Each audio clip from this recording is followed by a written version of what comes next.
tad viņi sadzirdēja Dieva, tā kunga balsi, kas dārzā staigāja dienas vēsumā.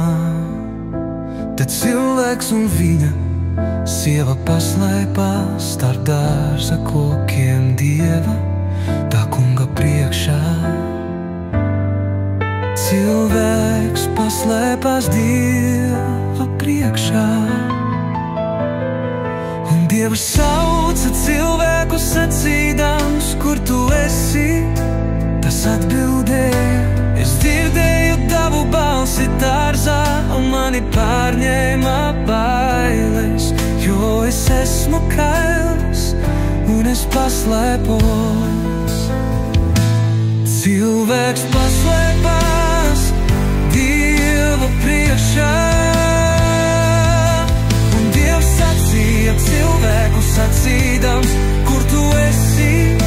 Tas atbildēja: es dzirdēju tavu balsi dārzā, un mani pārņēma bailes, jo es esmu kails un es paslēpos.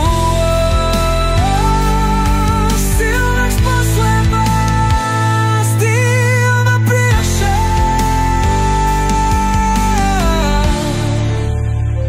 bet viņš sacīja: kas tev ir teicis, ka tu esi kails? Vai tu neesi ēdis no koka, no kura es tev aizliedzu ēst?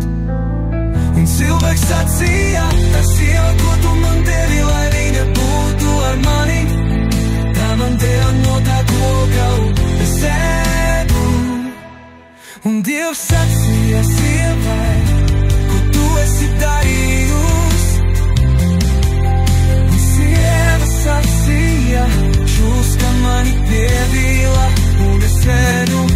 Un Dievs sacīja čūskai: tādēļ, ka tu to esi darījusi, tu esi nolādēta visu lopu un lauku zvēru vidū.